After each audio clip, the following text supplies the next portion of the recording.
There is no greater honour, privilege or responsibility than representing your community and your family's home in federal parliament.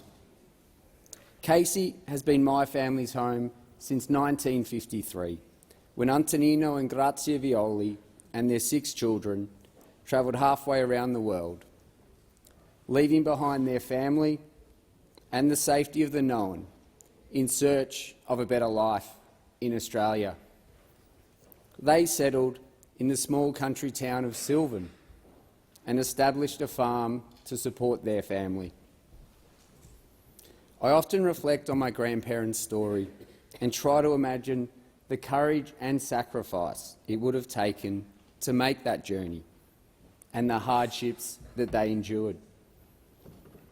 It is a perspective that inspires me when I face challenges and reminds me to not only be grateful for my life, but the responsibility that I have to improve the lives of future generations, for my children, Lewis and Georgie, and now for Casey and the nation. I do not believe Nonno and Nonna could have imagined a world in which their grandson would be the federal member of parliament representing their new home. It is an example of the extraordinary democracy we have in Australia, that anyone, regardless of background, can become a member of parliament. My family's stories have shaped the person that I am today, and the deep love and connection that I have to the seat of Casey. I've been blessed to grow up in Yarra Glen and by our family home in Lilydale, surrounded by a community that supported me.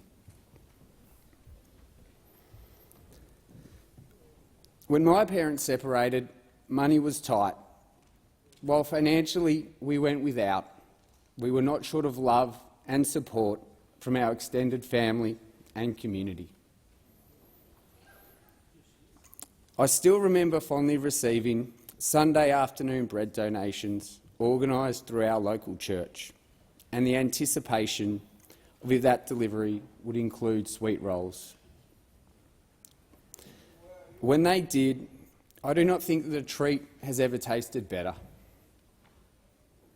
Spending time during the campaign packing hampers with local charity, the Philanthropic Collective, served as a potent reminder of the responsibility I hold now as the member of Casey to support our local charity and community organisations who support those in need. Being a teenager is challenging at the best of times. Navigating my parents' divorce and a challenging financial situation left me carrying wounds that took me years to realise I had and to heal. Looking back, I do not know where I would be today if not for the safe place I found through sport at the Hillsville Cricket Club and the Mooroolbark Soccer Club. They were my refuge where I could feel secure and find myself. In many of the communities of Casey, our sporting clubs are the heart of the town, providing a safe place and refuge for young men and women. It has been heartwarming to visit so many clubs, see that strong community spirit, and to have clubs actively driving mental health and wellness programs within their membership. There are too many stories to share here in this place about the amazing and special communities of Casey. It is these experiences that drive me every day to make sure I am a strong voice working for our community. Serving our community is the heart of my responsibility as an MP, and it is a responsibility I will hold in the esteem it deserves. If sport was my sanctuary, education was the foundation to create a life for myself and my family. I was fortunate that Mum sacrificed so I could receive a great education at Mount Lilydale Mercy College. This education provided the opportunity to study at university and was the pathway to starting my career at Yarra Valley Snack Foods. This experience underpins my belief that the crucial element to lift people out of poverty and build a better life for themselves and their communities is a strong education system. A system focused on delivering tangible education outcomes for students to set them up for long-term success and to provide parents with choice in their children's education.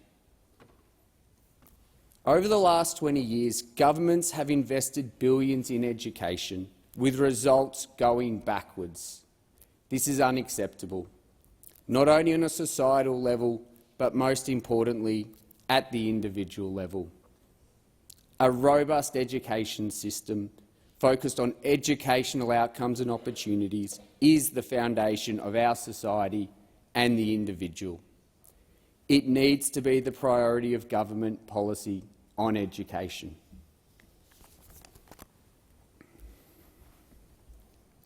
My primary responsibility in this House is to make sure we are making the right decisions for the future so the communities of Casey and the nation continue to thrive and support each other. My belief, born out of my lived experience, is that a strong economy underpins a strong society. With both these elements, anything is possible. A secure economy is not just about delivering a balanced budget or economic growth, although these things are very important. It is about creating safety and opportunity for all. It allows governments to invest in the services that support Australians: childcare, health, education, defence, aged care and many other needs for the betterment and protection of society. A secure economy will play a vital role in our journey to net zero, and we must protect society's most vulnerable by ensuring our energy system is secure, reliable and affordable. To sustainably deliver these programs, we need to acknowledge that the economy faces significant structural fiscal challenges that we cannot, as leaders, pass on to future generations. We need to undertake genuine, comprehensive and systematic reviews of both our tax system and our federation. These reviews need to ensure that we are driving efficiency in our spending and government responsibilities, while minimising the tax burden on Australians. These reviews cannot rule anything out before they start. They will need to form the basis of a national conversation on our direction as a country and how we tackle the challenges we face. Mr. Speaker, there are moments in your life that define the person you become. For me, that moment was February 7th, 2009, Black Saturday. It was the moment I went from a carefree young man, living like I would live forever, to understanding that the most precious gifts we have are life and time. The difference between Rachel and I being here today and being victims 174 and 175 was a matter of seconds and metres.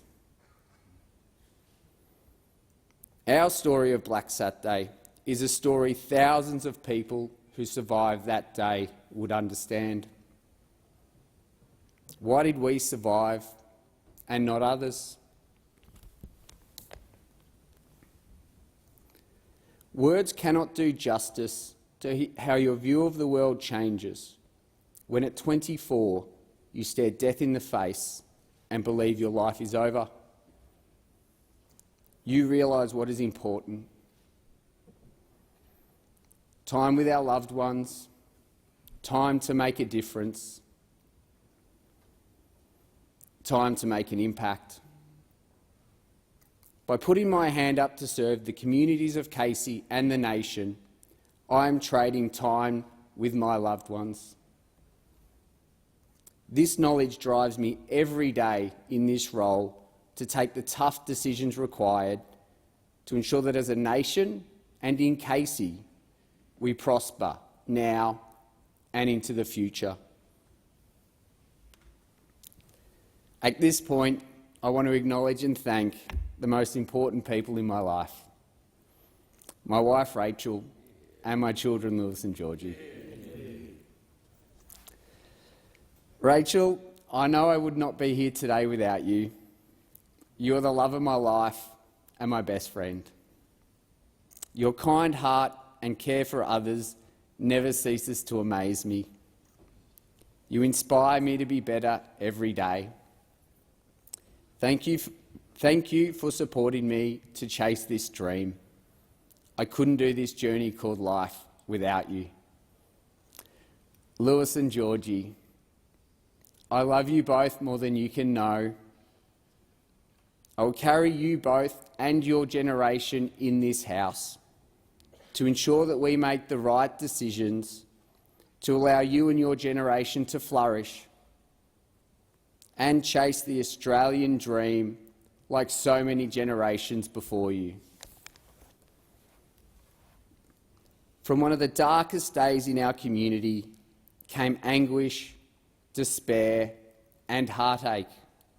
It created wounds that have never and will never heal. However, from this darkness rose a community spirit of love and generosity that is often found at the fabric of our nation. Not only locals, but the entire country rallied around our communities in Casey and Victoria impacted by the fires. I had the privilege of being part of this community spirit as we rallied to support each other in the days, months and years afterwards. This community spirit was called upon again in June 2021 when storms devastated the Dandenongs and large parts of Casey. While we were fortunate that no lives were lost, the storms destroyed many homes that have still not been rebuilt and left residents without power and communications for weeks and months. The recovery from the storms continues, and I stand with our community as we rebuild. In Casey, we need to make sure that we are doing everything we can to be prepared for when these disasters come again. We have started this process through our partnership with Yarra Ranges Council to deliver the Resilience Project. However, we can and must do more. This includes communications resilience, so vital in an emergency and everyday living. In the 21st century, reliable communications are an essential service and must be treated as such. As we undergo a digital revolution, new technology such as satellite communications opens up the possibility that every Australian, regardless of location, can access phone and internet. We must invest in technology to provide reliable access for the safety of our citizens. A working phone line can be the difference between life and death. Investment in satellite technology for regional and rural communities can also play a vital role in delivering productivity gains to the economy as the digital economy continues to grow and flourish. Having worked for the last 3 years in the digital economy, I understand the exciting opportunities that can be unlocked as we continue to embrace new technology. The digital economy creates new industries and jobs in its own right.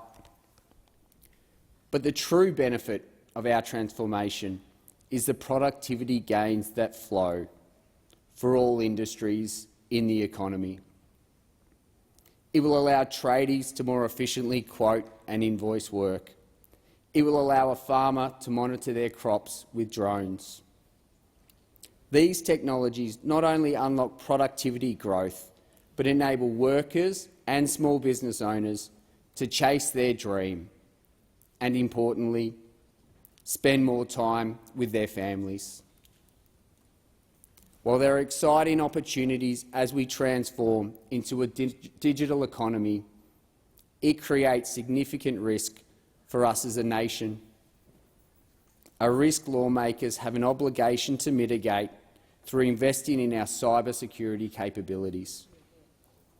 This will be a challenge for all of government, as the pace of change in technology is not in sync with traditional government decision-making. We need to be agile and flexible.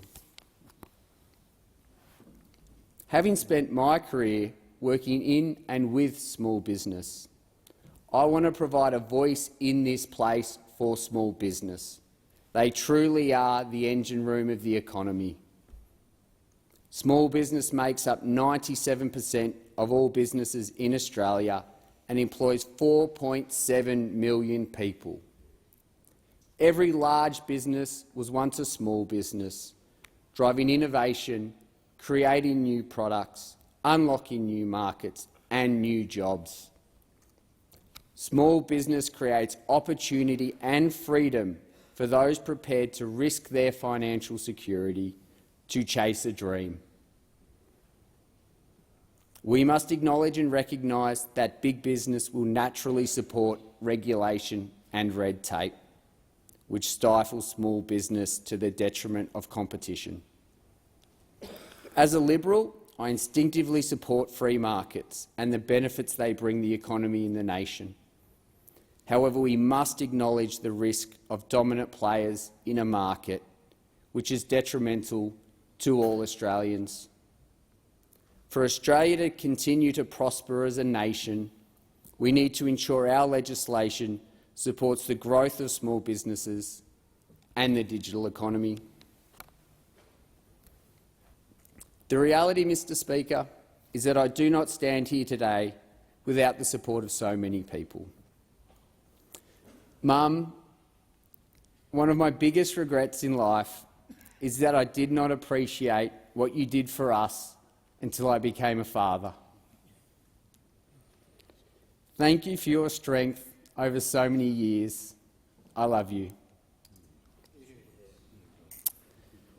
I also want to thank my stepdad, Gordon, for the support you've provided to Mum and to our family over so many years. I want to thank and acknowledge my brothers and sisters, James, Emil, Michaela, Matthew and their partners, and my stepbrothers and sisters, David, Sarah, Jess and their partners. To my Uncle Sam Violi, the man responsible for my love of the Collingwood Football Club. Sorry. Too late. And he taught me what being a practical Liberal is all about. Marnie, Vicky and cousins Anthony, Vicky, Dom, Teresa, Marie, Francis and Mus, thank you for your ongoing support. To my favourite mother-in-law, Cheryl, thank you for always being there for us and supporting us through this journey. And to my aunts and uncle, Kerry and Barry, not only aunt and uncles to Rachel, but fantastic campaign people as well. I also want to acknowledge my friend and mentor, who is no longer with us, Fiona Ogilvie O'Donnell.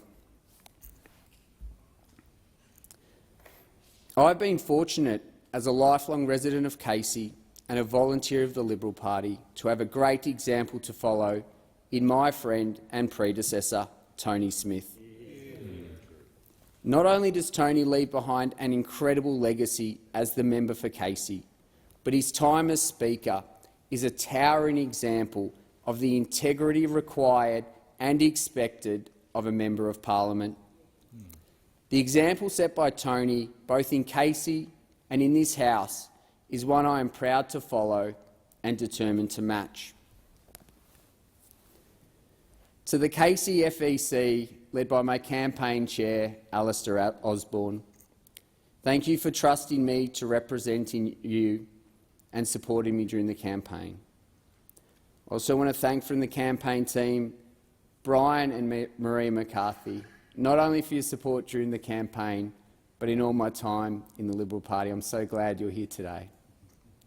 To Ben Zerby, Paul Maluso, Michael McKinnell, Gareth Ward, Florence Lindhouse, Tom Mysterium and Rocky Patasi, thank you for your support during the campaign. And to my state colleagues, Catherine Burnett-Wake, Bridget Valance and her husband Ben, Cindy McLeish and David Hodgett. I also want to thank my friends Frank Greenstein, Holly Byrne, Sean Armistead, Nick Thodos, Senator Jane Hume, Senator James Patterson and Josh Frydenberg for their support. Thank you to my colleagues for the warm welcome and for those ministers at the time who came and supported during the campaign. And my friends and new Victorian colleagues, Zoe McKenzie and Keith Wallahan. It is a unique journey stepping into the shoes of such well-respected and long-serving Liberal members as we did. And I was honoured to be able to share the campaign with you both, and I look forward to our next chapter in this House together. And finally, Mr Speaker, as a nation we face significant challenges, but what nation has not throughout history? As a nation we have significant opportunities, like all nations. The question for us is, will we let circumstances define our future, or will we define the future? When my time representing the people of KC ends, I hope to be remembered as a member who stayed connected to his community and delivered for his community. Someone who recognised the central challenges we have as a nation and played a constructive role in solving them for current and future generations. I want to be a member who pursues his convictions without wavering, while adjusting course when circumstances dictate. I want to be a leader who trusted individuals to make choices in their own lives. I want to be a member who upholds the dignity and honour of the role I am so privileged to hold. Mr Speaker and members of the House, I thank you for your indulgence. In finishing, I take the personal instructions of Roman Emperor and Stoic philosopher Marcus Aurelius, who 2,000 years ago confided to his personal diary. Waste no more time talking about what a good politician should do. Just be one. Thank you.